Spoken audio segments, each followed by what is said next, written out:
Giving employees autonomy to create their own decisions for what works best for them creates that trust, which creates connection, which is ultimately going to create that culture that people as humans want and need to succeed. This is Lead with Culture. In this episode, you're never going to guess what we're talking about. Culture. Culture and leadership, of course. I'm so excited because I was joined by the co-founders of CultureCon, Zach Blumenfeld and Nick Lombardino. They really value company culture and people, so much so that they created this really wonderful conference. They have a mission. They believe that every individual, regardless of role, has the power to make work more meaningful for themselves and their organization. They create experiences and curate meaningful connections that empower individuals to become culture change agents. Love this so much. We talk about company culture. We talk about the importance of really caring about your people. And we dig into leadership and some of the challenges and opportunities that leaders are experiencing today when it comes to building and growing their companies. So I hope you enjoyed this episode. Zach and Nick, thank you so much for joining us today. This is fun because we normally don't have two guests at a time. So, we get double the fun today. We get to have talking about culture and leadership. And I was really excited to have you both on the show because of the work that you are doing around leadership and culture. You have a really cool conference that you throw called CultureCon, which I want to get into all the things, culture and leadership. But before we do, why don't you guys just share a little bit of background about who you are and also how you met and started this really cool idea of CultureCon? Yeah, definitely. I can kick things off. So yeah, born and raised in Madison, Wisconsin. Nick and I actually went to the same high school. We were a couple years apart, so we never knew each other. And years later, we actually found out that our grandmas went to the same high school together in Madison. So yeah, lots of connections. Small town Madison. So CultureCon started in 2018, but the idea happened way before then. I had started a software company called Third Space, which was all about workplace culture, really focusing on personal and professional development and employee engagement. And before we had the software, we'd have these executive roundtables where we'd invite in folks to just like really pressure test ideas and make sure we were building something that would help solve these executives' kind of workplace culture challenges. And they would all start the same way. They were very quiet, and we'd kind of start with a leading question using buzzwords like, tell us about millennials or something back then. This was like in 2014. And it was the same thing every time. One CEO would open up and then another and another. It was like therapy session almost, talking about the good and bad of your culture. And they would always be scheduled for like an hour, hour and a half, and they would always run late, sometimes go hours over because people were so passionate about it. And I realized like with culture, it's such a humanistic challenge. Like software can support your culture change, but it's not going to fix it. Like there needs to be a human element to that. And so I pitched my co-founders on starting like a conference or some kind of event where we can just like build on these roundtables.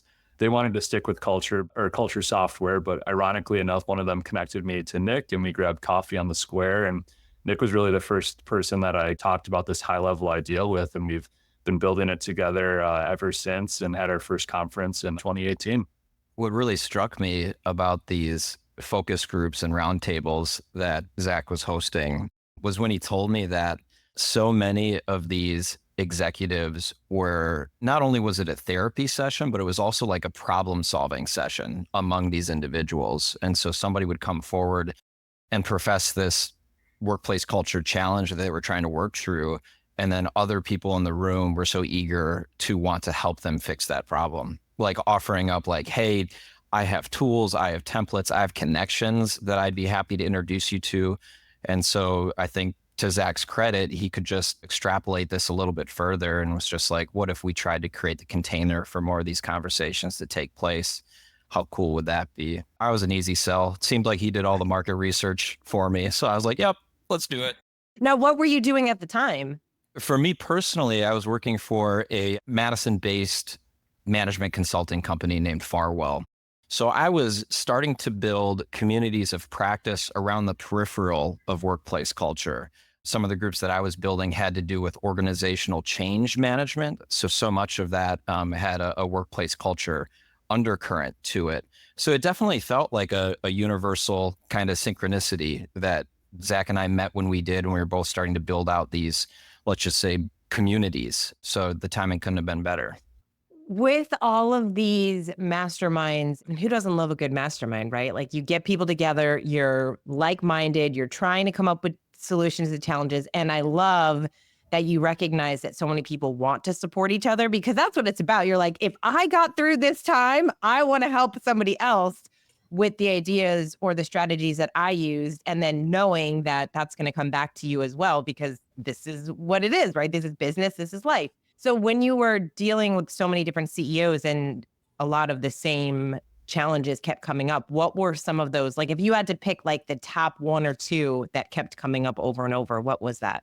It's a good question. Yeah, to your point, like a lot of the challenges were the same, but it was interesting because the way companies and leaders would go about solving those challenges were almost always different. And I think it goes to show like same challenges may have existed back in 2014 when we were having these roundtables that do today, but there's no like recipe to success because every company is made up with humans that all have different values and ways they do things. And we're just like uniquely different. And so the way we solve those challenges, there may be some trends that are the same, but we have to go about solving those differently. And yeah, I think with the pandemic, like before 2018 and 2019, our conferences, a lot of topics included like we looked at employee engagement and surveys, how to like diagnose those. We looked at generations in the workforce, started talking about remote work. That was probably like the edgiest topic we had in 2018 at our first conference. We had a panel of like, is remote work going to stick around? And then that kind of shifted to yes, a definite yes.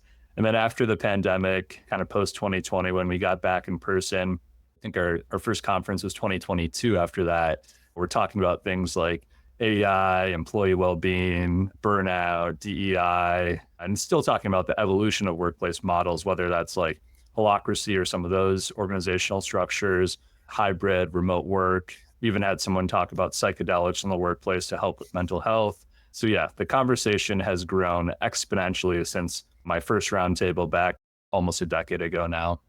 Yeah, you guys started in an interesting time because 2018, you only had a couple of years before, Yeah. before the world shifted and changed dramatically. When it comes to that conversation around remote work, what are you seeing now? Because as you just said, yes, that is a thing that we deal with, but we also see a lot of CEOs, a lot of leaders that are saying no more remote work. We want you back in the office. You are more productive in the office. And then the struggle of more really talented people not wanting to go back to the office, looking for remote jobs. So how do you see that conversation now? I think it's very much still organizations and frankly, individuals still figuring it out. So kind of considering accountabilities, Zach and I take the position, as well as a lot of our speakers who have spoken to this subject over the years, it's the business's responsibility to understand how they do their best work. And then once they have a firm idea of how they produce their best work, is being able to effectively create the processes and the communications to be able to illustrate that to their employees.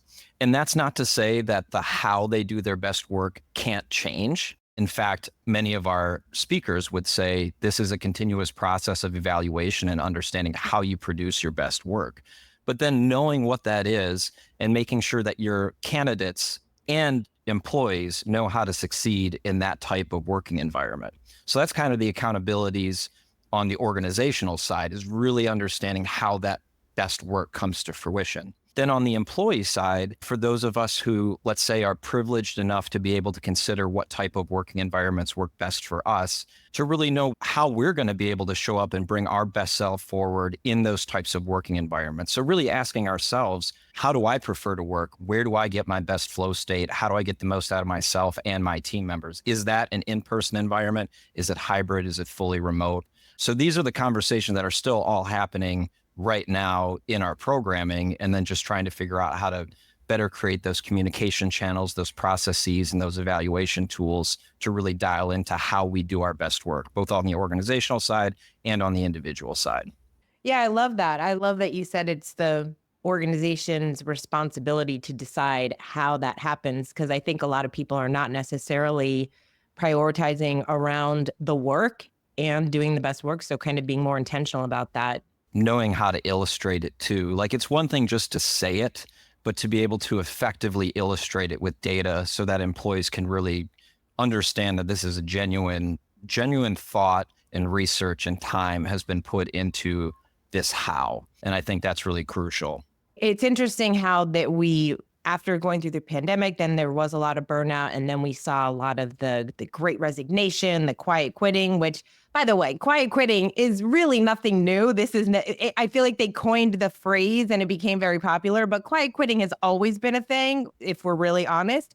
But people became very aware of it because a lot of dialogue was put behind it. A lot of workers were talking about it and being very vocal online. So what was that conversation around those types of conversations with team members and how they show up? And do they even want to show up? And how do we get people that actually want to be engaged in the work that they're doing? That's a really good question. And I was kind of thinking back to the last question too, mixing my answers together. But if you look on LinkedIn, like, I never see any backlash if a company says we're going to stick to remote work or we're going to let our employees choose. The backlash from a PR perspective, probably 100% or 99% of the time comes from like a company like Amazon, who's like, we're forcing our employees to come back in the office. And so I think it's like, if I signed up to work at a company that was remote or hybrid during the pandemic, and that's kind of what I signed up for, thinking I'm going to be able to do this, and then they demand that I'm back in the office, like, employees aren't going to like that for the most part. And I think it's because so much of culture is built on connection, and connection is built between, whether it's employee to employer, employee to manager, to leadership level, it's built on trust. And so you're changing what the employee signed up for at the company and not really creating trust, because at any time it's like, oh, they can just change what I'm doing and how I work. So I think like giving employees autonomy to create their own decisions for what works best for them creates that trust, which creates connection, which is ultimately going to create that culture that people as humans want and need to succeed. Yeah, it comes down to expectations, but it is interesting to see how many businesses are choosing to bring people back to the office and just that are convinced that that is the best way for people to work, and seeing how that conversation is going to evolve. Zach, you mentioned that leaders dealing with challenges, obviously every leader given the same situation, they might approach it somewhat differently just based on their experience. I'm curious, is there someone that came to one of the conferences, someone that you met, a leader or speaker that you thought, oh my gosh, this was a really unique approach to how they overcame something in their business that stands out in your mind? I think one of the challenges of running the conference is that Nick and I don't get to sit in on many of the presentations. So I'm in the process of watching all the recordings back for CultureCon West and almost there. We're very fortunate. We get so many awesome presenters and their stories, whether they're a consultant or they work in a company. We try to get them to share, actionable takeaways. So an attendee could take what they heard in this presentation and go back and make change in their organizations the next week and start somewhere, start small. One of the most powerful presenters I've seen was Jasmine Bellamy, who spoke at CultureCon West 2023. So this was last year, our first CultureCon West event out on the West Coast in Southern California. And we were running around. I remember there was like a problem where we couldn't unlock one of the rooms for a breakout session because we held it on a campus and it was during the summer. So there wasn't a lot of people working there. And we finally got that figured out. And I popped into Jasmine's breakout room and I saw like the whole audience was in tears. And she was talking about being a loving leader. And now she's moved on from her position at Reebok to start her own business called The Loving Leader. And she preaches about that concept. And I had never seen our audience literally like in tears before. And it was so powerful. The message she was sharing, I think, just hit home with everyone in that room. It was a very impactful presentation for a lot of the attendees at the conference. Oh, that's so awesome. Yeah, I read an article last year about the number one quality of a leader. I mean, look, there's gazillions of articles. They all have different ones. But the one that I read, it was empathy. And it was really a beautiful article because, at Floyd, the whole concept of Floyd is your organization can only be the best version of itself to the extent that your people are becoming better versions of themselves. And so it's about treating people, like knowing what their dreams are for their life and then helping them achieve those dreams. And so I love that title. That's awesome. Nick, are there any kind of standout people or any like aha moments, anything that you felt like, oh my gosh, this really stuck with me? I think for me, both personally, and then also what we're seeing kind of as a growing trend in the world of workplace culture, just revolves around purpose-driven work. So now multiple generations in the workforce, one of the big determining factors on whether or not they choose to work for a company or stay at a company is wanting to know whether or not they're making some sort of altruistic difference in the world, whether that's on a societal level or an environmental level or both. So companies are literally having to reevaluate how they do business to ensure that they are making the world better in some way, because they know that that is what's going to help acquire and retain the best talent. And so it's really interesting for Zach and I to see this unfold and how we do our own programming at the conference. And I would say, to just get a little bit more specific, the way this is really taking root is how companies are adopting social intrapreneurship. So essentially carving out dedicated time and creating the processes for their own employees to ideate around how can we help this company not only make profit, but simultaneously do something that's better for society or the environment. And what all the data is showing is that these are the highest performing organizations. So there's a huge business imperative in companies wanting to shift more towards this purpose-driven work and doing it in a way that has to be felt authentic and genuine, not just trying to like greenwash and just put out messaging that says, look at how virtuous of a company we are, with no substantial meat behind it. So I think for Zach and I, that's one of the most exciting developments of both the industry and how we're moving our conference towards more of this social impact related topics. Most of our listeners are very purpose-driven leaders. They care about their culture.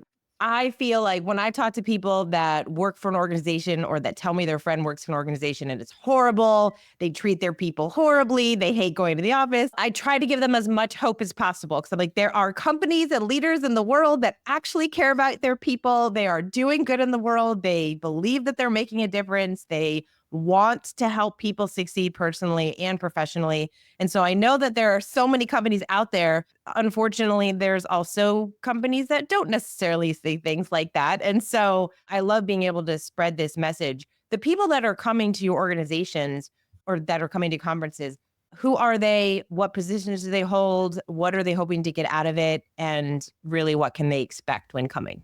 It's really a hodgepodge, Kate. And this was the case when we started it from year one.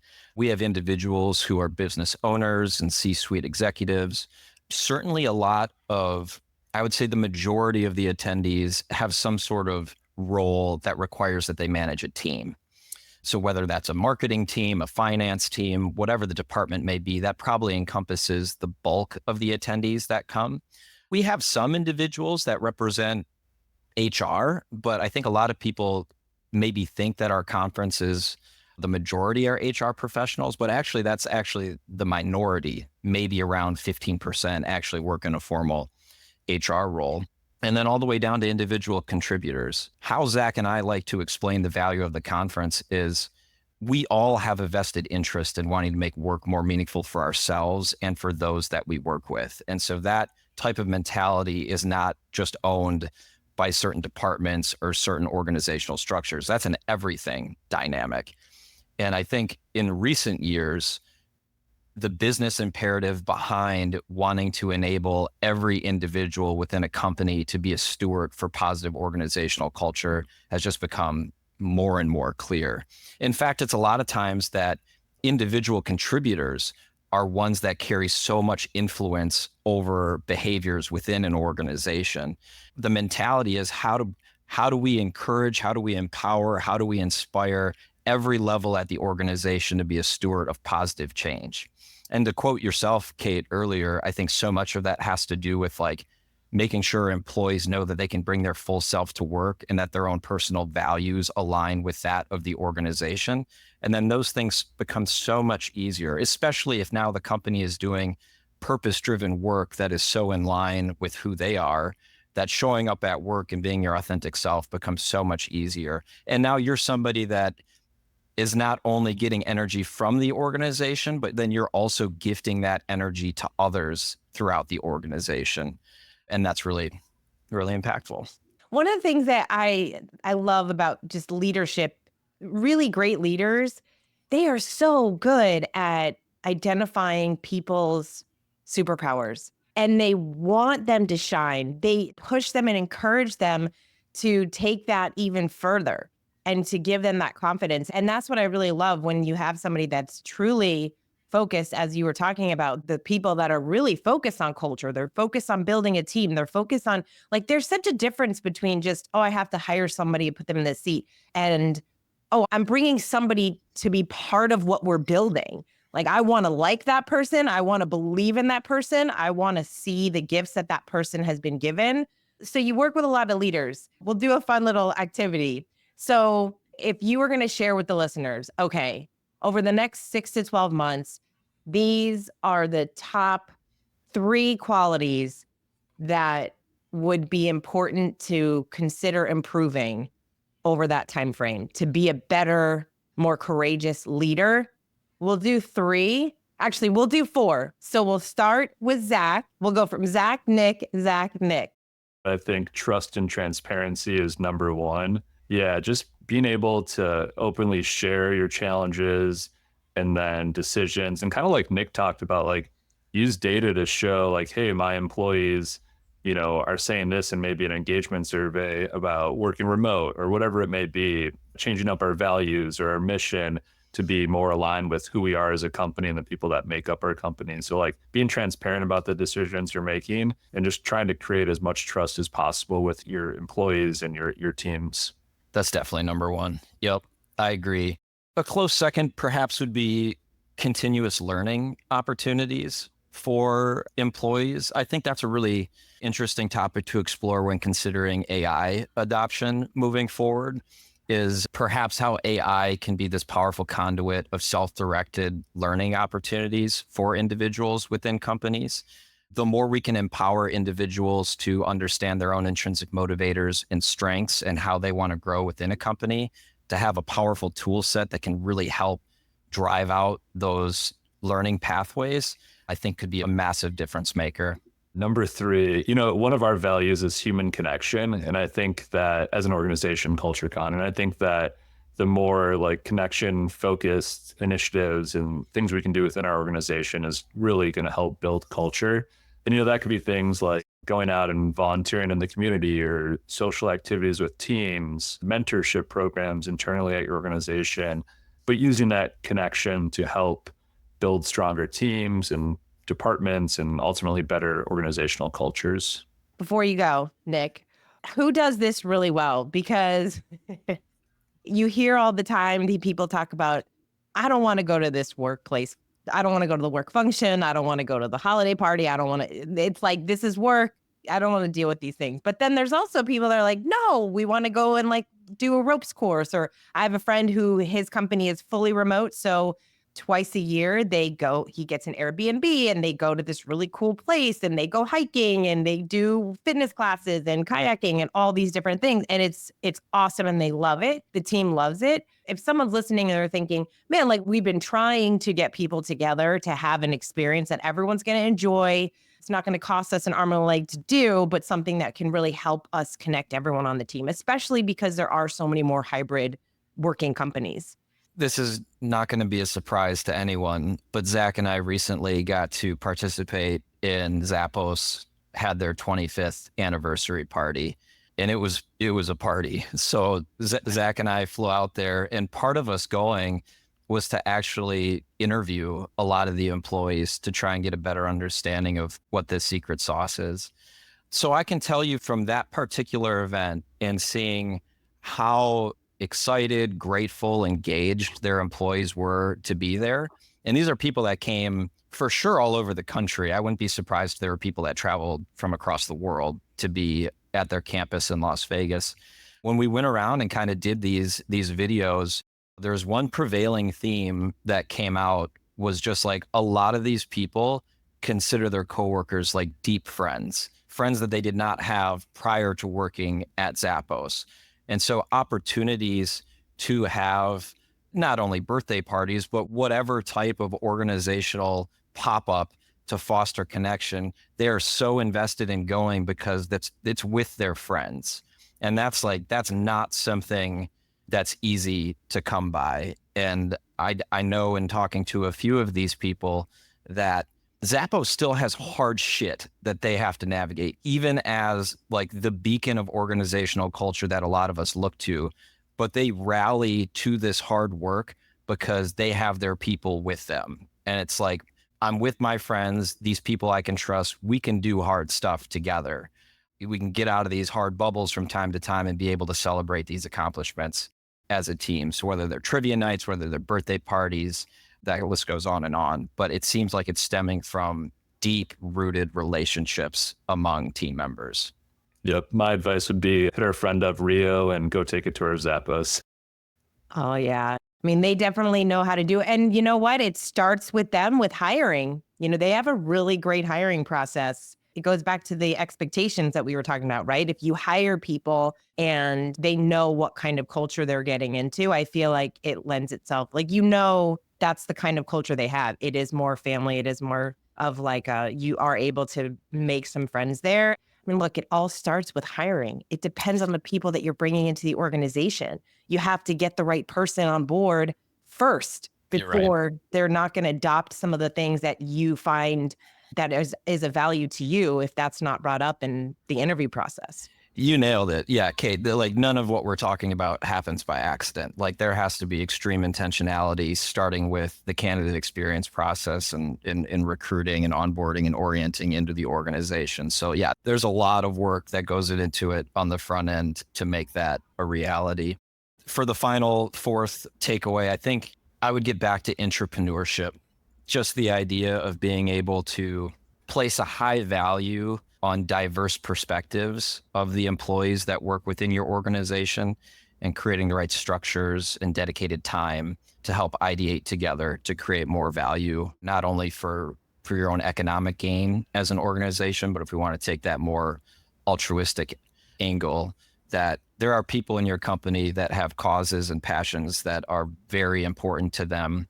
So wouldn't it be cool to try and find a way to not only help benefit the company from a profitability standpoint, but simultaneously do something that's really important for the world at large? So I would say that's probably number 4. All right. It's a solid list you guys got. What'd we forget, Kate? What else should be on the list? Oh, gosh. Well, considering what I do for a living and the program that we have, and it kind of goes into what you were just talking about, which is knowing your team members' dreams. Knowing what their dreams are, asking your team members, what are your dreams? I'm fascinated by how many leaders really don't know the dreams of the people that they are working with. And when somebody's coming to work for you, people don't come to work for organizations because they like you. They don't come because they like the organization. They may really, really like you, and I hope that they do, and they may really, really love the organization and the mission and vision, but they have dreams of their own, and they believe that if they join the organization, they're going to be able to fulfill their dreams. And so the success of an organization and the success of your people, they're linked together. How can we expect that our people are going to show up highly engaged, excited about the mission vision, excited to achieve really big things together if they don't even have that for their own lives?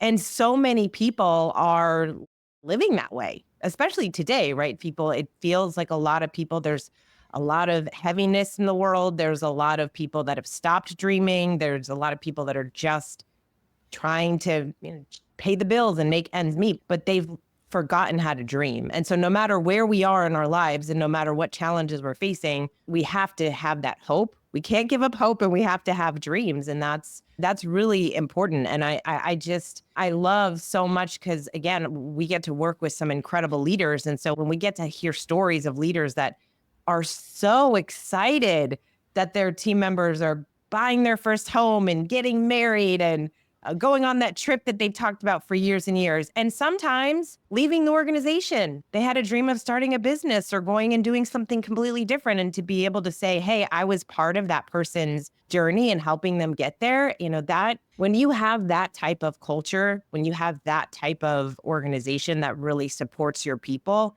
we can't do anything in business without the people that are running the business. That's So real. we've got to care about our people. All right, that's a good list. I like it. Going back to continuous learning, the rock star people that we want to work with, they are continuous learners, right? They want to grow, they want to get better. What would you recommend besides, of course, going to CultureCon or some conferences out there? What are some things that people can do, whether it's maybe some books that you've read that you want to recommend or something specific that people can start to do? I was just talking about this with a friend yesterday. I think one of the best things that ever happened to me personally and professionally from a continuous learning and growth standpoint, and really just networking in general, was finding something that I was uniquely interested in learning more about, and then building a community of practice around that myself in a way that was peer driven. So a lot of people start out by saying like, hey, this is a thing I'm interested in. Maybe you do a little bit of research online, see if there are any existing communities that you could tap into.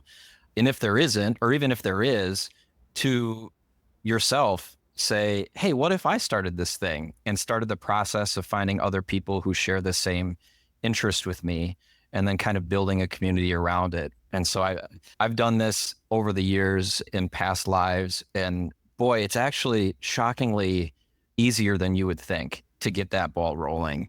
Finding people who also share that same interest, creating the right structures to make the group kind of self-governing, have different experts come in from every month or every other month and kind of give their own perspective and learnings. But then now you're leveraging the group's connections and the group's wisdom all together. And so I always like the idea of like exposure being a huge conduit to continuous learning. And then obviously how that exposure can gift you not only education, but new experiences, which all fold into an individual's learning and growth. So that would be my recommendation, is the, consider doing it yourself and building a group around an interest that you have.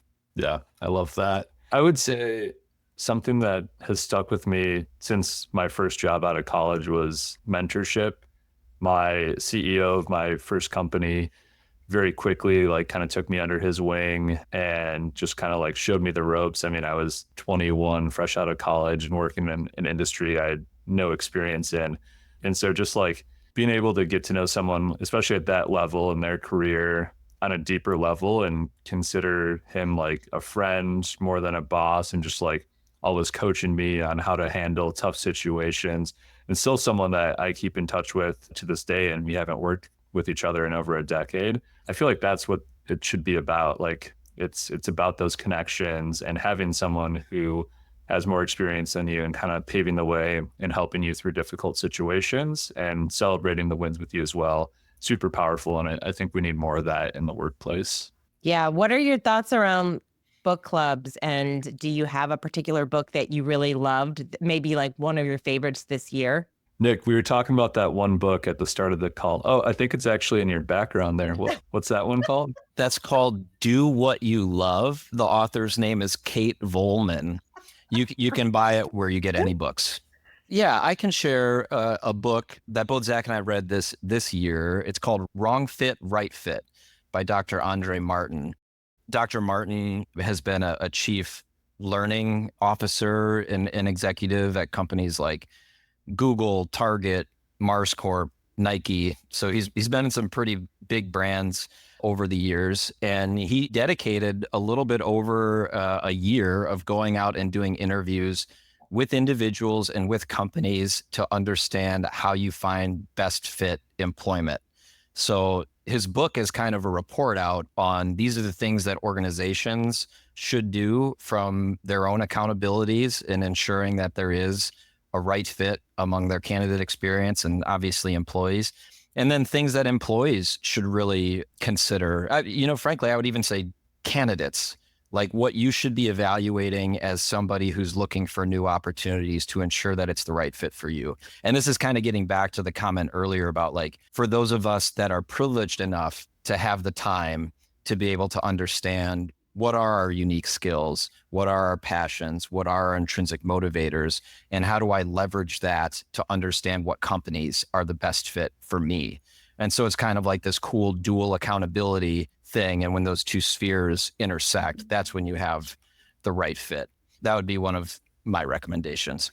Ooh, I like that. That goes right into the hiring process, which I feel like that's one of the challenges that come up the most with a lot of our clients. I mean, Matthew Kelly, who wrote The Dream Manager and The Culture Solution, as well as like 40 plus other books. It's just, he's a crazy maniac author who is so brilliant in his writing. But his books, so the book, he shares the 6 principles of a dynamic culture. And principle number 4 is hire with rigorous discipline. And I can't tell you how many people come to us after reading the book, and we always ask them, which principle really resonate with you most. It's a lot of principle 6 is grow your people by creating a coaching culture. So those two are always like way up there. Like it's there, yeah, especially the people one, because it's getting the right people. Zach, around people and leadership, what are some of the overlying themes of those conversations around people and hiring and what people are doing to make sure that they're finding the right people? Something that stuck with me for a couple of years now, going back to Zappos, I connected with them. They came to our first conference, and then I flew out there and took my first tour in 2018. And talking about their onboarding process, it's so unique because it's very rigorous. They like force you as the employee to interview the company along the way, even after you get hired, to like make sure you want to work there. And it actually ends with like an actual graduation in the Tony Hsieh Theater now. And it's a big celebration. But before that, like the last step is, and I don't know if they still do this, but they used to pay you to leave the company, which I thought was so unique. And it's true because like the cost of turnover is so high. So if I give someone a couple $1,000s and they take it, that means they're not working for the right reasons for my company. And it's going to save me tens, if not hundreds of thousands of dollars, depending on their level, to have that employee eventually turn over. So I think that's really unique. And I saw that question in a employee engagement survey my buddy sent me, I think 2 years ago or a year ago. And it was like, if you were to receive an offer for 25% more of your salary, would you take it? And I think that says a lot about your culture and your people. Is like, yeah, you can probably go make 10%, 20% more if you look hard enough, but is it worth it? Like, do you like your company enough to turn down those higher offers because you have a great culture, you like your manager, you like your leaders, you have friends at your company? So many reasons. I think that's really interesting stuff. That's such a good example. I never realized that Zappos had, like, part of their methodology is having the candidates like take time to interview them. That was like one of the biggest learnings too I had from the Wrong Fit, Right Fit book, is that as candidates, we have this confirmation bias where when we're going through the recruiting process, we ourselves are creating, I shouldn't say not everybody, but oftentimes people are envisioning like this ideal state of how that company is operating and envisioning yourself wanting to work there, to the point where you're willing to overlook really important questions to help qualify if this is the right employment fit for you. So really, like, it can feel uncomfortable sometimes because you feel like you don't want to ask a question that's going to be in some way negatively impacting your candidacy, but really knowing what the right questions to ask are so that you know that you can hit your flow state working within that organization. Yeah. Yeah, it's so important. Look, I've made hiring mistakes just like anyone else, and it's not fun. And because of those, the way that I approach interviews now, I do it very differently. Obviously, the work that we get to do, because more and more of what we've seen and experienced, but I am brutally honest with people. Like, this is who we are. This is what you can expect, especially if someone's like, we're a small business. Some people are coming from corporate. That's a very different opportunity for that person. It's a different environment. They're not going to have that same, like, we don't have a huge HR department. We don't do things the way that you might be used to in a corporate environment. And so to just lay as much out as possible so that people know very clearly what to expect, because I read a lot about how with the onboarding process, how important it is, which obviously Zappos is the premier, right? Like, they're like the best of the best. So like one of the best companies to mirror. But it's always interesting to me how people, they get so excited. You get a new role, you think it's the right fit, and then you get there and you feel like, wait a second, if they don't have a great onboarding, you're like, what am I doing here? You automatically have that almost like buyer's remorse. Like, what have I done? Did I get into a bad situation? And so to have all of those things in place is important for those leaders that are listening. So we share, there's 3 qualities that we look for in a person. So if a leader is listening and they're like, okay, they're really thinking about their hiring process during this conversation, they know they might need to strengthen it. They probably do. Most people don't have a great hiring process. When they think about the candidates that are coming in, what are 3 qualities that you think are important for leaders to look for in an individual when hiring? Curiosity, I would say, is actually easily in my top 3. I don't know if it's the number 1, but individuals that you can tell are asking the right questions early on. I think that illustrates not only that they've done their due diligence in trying to understand your company as best as possible at the stage that they're at, but also, the curiosity. I mean, you want people working within your company that are willing to question, like, what if we did this a little bit different type of thing. So I always love the personality trait of somebody who's just genuinely curious. Yeah, I like that too.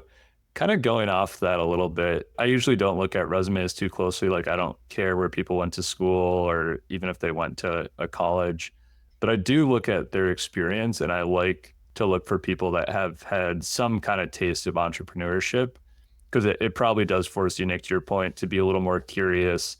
You can be a little more nimble. You can pivot faster potentially. So I like looking for that experience, or working for an early stage startup, because you usually are able to do a lot more. Like, if I was just a salesperson at a large company, I'm very narrow focused in that area. But if I work for a small startup or an entrepreneur myself, I'm able to touch all aspects of a business, and I can bring a lot of that experience to the role that I'm looking at. I've always personally also liked the personality trait of humility. I think it's a good grounding lever for all of us, is being able to say we don't know what we don't know, and we're open and curious to different lived experiences and perspectives. And the people that I always had the best working relationships with in the past are people who are just genuinely humble, right? And that's not to say that they're not, humility doesn't mean that they're not incredibly driven or accountable, right? It's just kind of that practice of accepting that you don't know what you don't know, and you're eager to want to learn and grow. So I've always loved that trait. All right. So before we go, since we have talked a little bit about dreams today, what is your dream for CultureCon? Where do you see this going? It's still new, right? You guys only started a few years ago, and it's still in its phase of you're really building and growing. You just built out CultureCon West, and this is exciting. So what do you see for the future? Yeah, I think for us, and what really drives Nick and I, is just like seeing other people find their flow and learn and grow and change their culture of their organization, and on an individual level, change themselves, and that influences the culture of their organization. And one thing that's been really cool, as we've grown as an organization, we partnered with a firm, employee experience firm out of the UK called Fauna. We launched a piece of research called Work Possible, and it goes right into what you're talking about. The question we asked over 5,000 people was, what is your dream day at work? And it was really interesting. Like, we're not asking them like, okay, if I could quit my job, win the lottery, and move to Mallorca, like, that's my dream day. We're like, in your role, like, what is your dream day at work? And a lot of the topics we talked about really influenced that. Like, onboarding was a big part of that, opportunities to engage with leadership, employee well-being programs, performance management. So there's a lot of cool data that came out of that. And so I think that's kind of what we're doing at CultureCon, is like, how can we give you the tools to make work like your dream day, like every day, your dream day at work? And so that's been really cool to see those results come in, and try to use that in our programming as we start to schedule our 2025 event series.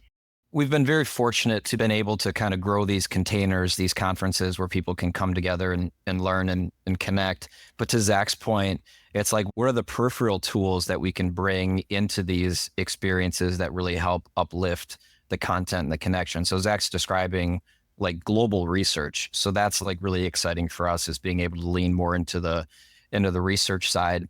And then something that we launched this year that we're going to continue doing next year is our first industry specific event. So we have an event called the EdGov Summit, and that's intended for individuals that work exclusively in higher education and government. And this was actually an ask of us by our audience over the years, is people identifying that like, hey, when we come to this industry agnostic event, the connections are amazing. The spirit of shared accountability is great.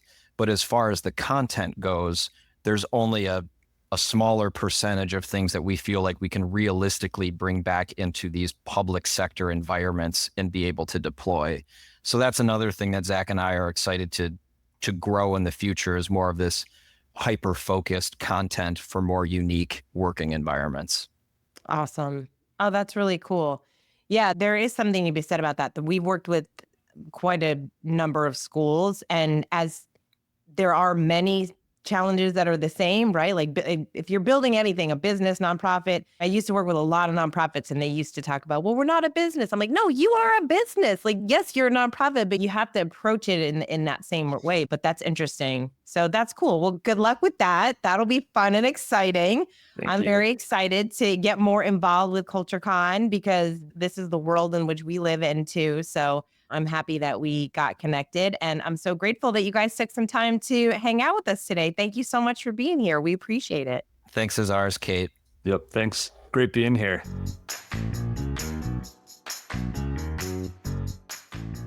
I hope you enjoyed this episode. And more importantly, I hope you got at least one idea or strategy out of this conversation to help move your business forward, to help your people grow so that your company culture grows and becomes the best that it can be. So people really love coming to work and accomplishing great things together.